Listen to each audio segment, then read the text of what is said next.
न जाने क्या क्या बदलाव देखने को मिलेगा मुझे यहाँ। 6 बजे मेरी ऑफिस ओवर हो जाती थी और 6:15 तक मैं घर नहीं पहुँचती तो पापा, करण सब मेरे ऑफिस पहुँच जाते थे। कहते हैं ना, चक्की में सबसे पहले सबसे बड़ा बच्चा ही पीसता है। यहाँ मैं पिस गई और सभी के लिए रास्ता खुल गया। दोपहर के वक्त सीमा खाना बनाकर अपनी सास के कमरे में आती है, जहाँ पहले से ही साक्षी बैठी थी।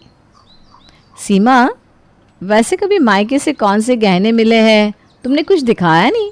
मेरा मतलब है मैं भी तो देखूं कि तुम्हारे मायके की खानदानी जेवर कैसे होते हैं।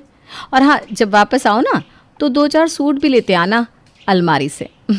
उसमें से मैं एक पसंद कर लूँगी, उसी को तुम शाम को पहन कर आना। वो क्या है ना, कहीं रास्ते में मेरे ससुराल वालों की नज़र तुम पर पड़ गई और ऐसे कपड़ों में उन्होंने तुम्हें देख लिया तो मेरे मायके में मेरी बेइज्जती हो जाएगी। रात के खाने के वक्त। ये क्या वक्त है घर आने का? अब तक आई नहीं पीहू? कम से कम रात के खाने पर तो सारे लोग साथ में हो। तभी दरवाजे के बाहर किसी बाइक की रुकने की आवाज़ आती है। हंसती हुई पीहू अंदर आती है और सीधा अपने कमरे में चली जाती है। ये कोई लड़का छोड़ने आया था क्या पीहू को? ये क्या बात हुई? इतनी रात को कोई लड़का घर आया? अरे लोग बातें बनाने लगेंगे। भाभी, वो पीहू दीदी की दोस्त है।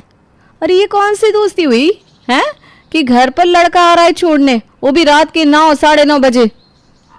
सिर्फ दोस्ती नहीं है बेटा, पीहू उसी से शादी करने वाली है। उसी के ऑफिस में काम करता है, अच्छा लड़का है। Love marriage? फिर राहुल में क्या कमी थी मम्मी? हाँ पापा, आपने तो मेरी शादी अपनी मर्जी से करवा दी। पहली बेटी के साथ इतना अन्याय और दूसरी को इतनी छूट। पहला बच्चा ही क्यों, हर चीज में सारी कुर्बानी दे मम्मी। आज तक सभी चीजों में मुझ पर ही बंदिशें क्यों लगाएगी? पीहू इतनी देरी से आती है घर, कोई कुछ नहीं बोलता, ऊपर से लड़के के साथ। उसने ऑफिस के किसी अरे गहरे लड़के के बारे में आप लोगों को बता दिया और आप लोग तो शादी के लिए राजी भी हो गए। अरे क्या गारंटी है कि लड़का अच्छा है?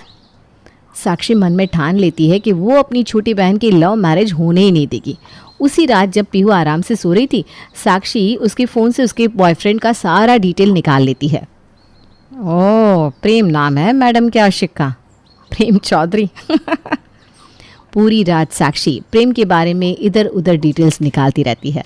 अगली सुबह अपने पैर पर पैर चढ़ाकर सोफे पर आराम से साक्षी बैठ जाती है और धीरे धीरे सभी के उठने का इंतजार करती है।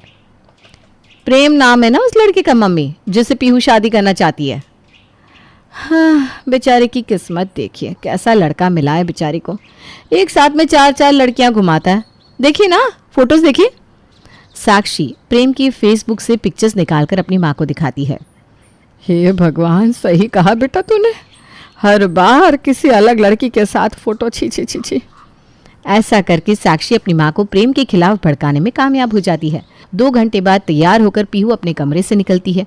उसे देखते ही ममता कहती है, ऑफिस काम करने के लिए मैंने भेजा था तुझे, या नैन मटक्का करने के लिए? उसी लड़के से मिलने जा रही है ना तू? कोई ज़रूरत नहीं है जाने की। ये सब क्या बोल रही हैं मम्मी आप? अरे जो लड़का 10-10 लड़कियों का है, वैसे लड़के से शादी करनी है तुझे? देख इन फोटो को। मम्मी, ये फोटोज तो प्रेम की फ्रेंड है। ये बच्चे ना मम्मी समझती नहीं है। मम्मी ने आज तक तुझे कुछ करने से